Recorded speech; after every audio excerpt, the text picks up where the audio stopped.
football onto the pitch. Now I can't see Gloucester being ready for next season.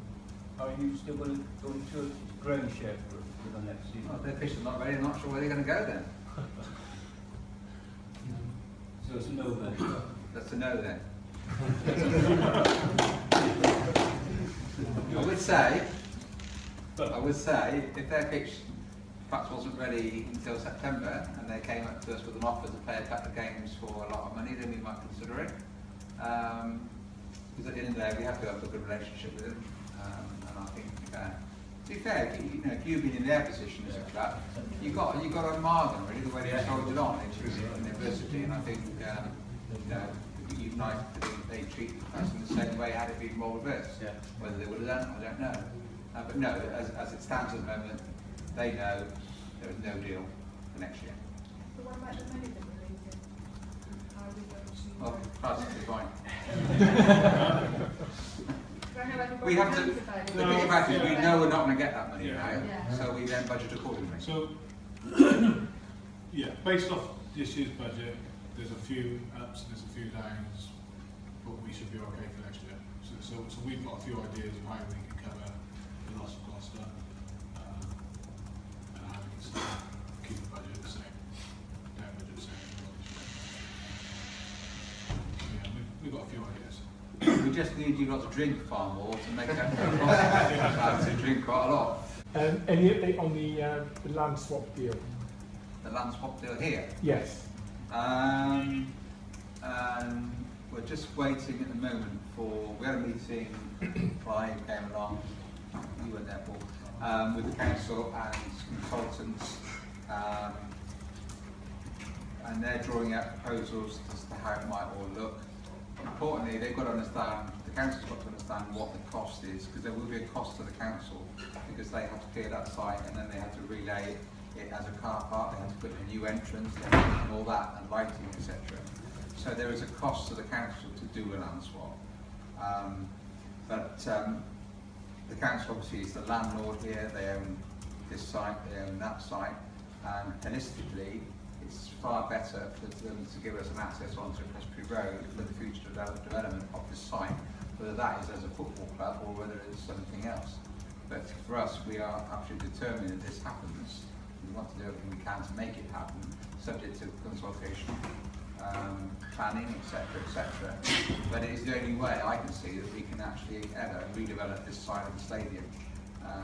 So we are just waiting. We met about 2 months ago, I think, so we ought to be hearing fairly soon. But I think there is quite, I mean, I'm going to be careful what I say, but there is broad support at council level for the land swap to happen.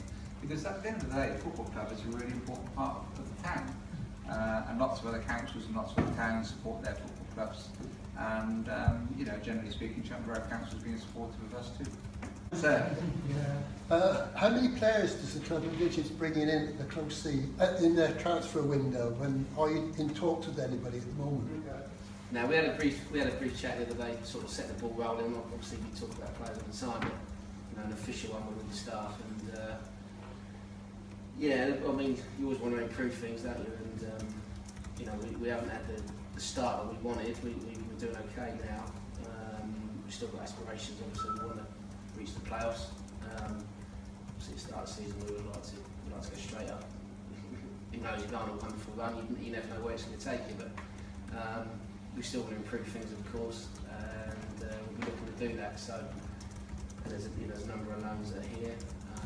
That's one of the easier ones to do, but whether we do it or not with some of them, time will tell. So, but yeah, we're always looking to improve, and we've probably identified 4 or 5 positions that we'd like to improve. I think the difference now is that we've got a full-time recruitment guy, and if you look, generally speaking, the quality of our recruitment has been excellent. And if you go back over the previous few seasons, it was pretty crap. So if you get your recruitment right, you've got a chance, and you don't mind spending a little bit of money on players who you've actually researched and done your due diligence on, and that you've interviewed. It's not just about how good they are, it's about what sort of characters they are, and Gary's really big into that, which is excellent. Yeah, it's been hard work. I don't know in certain places.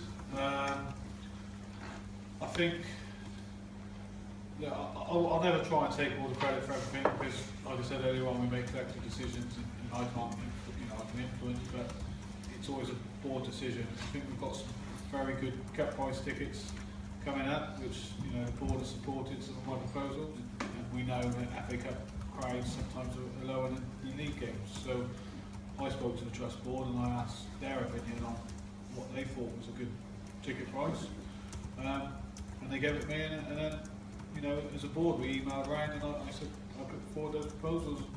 Everyone agreed, and I think we've set some very good ticket prices for that game, and I think we're working hard to try and put some flyers and posters together and really promote that game and try and get a good attendance. So I think that's one of the areas where now I would ever kind of be involved in. Lots of things, things have worked well, not so well, a few things not so well. We also did the ticket prices for the cup competition, the Trade Trophy, which resulted in a decent crowd. Yeah, I was very pleased with that. So that was good. I think one thing that's suffered a bit is fan liaison. I think Clive got a load of focus groups up and running certainly last season early on, but obviously now with his financial role that has taken a step back, and I think we recognise that. But we can only do what we can do. And hopefully fans will come to us and come to the trust and come to us when they've got ideas and suggestions. I think the problem is we're not actually short of ideas and suggestions. What we're short of is people to actually implement those ideas and suggestions.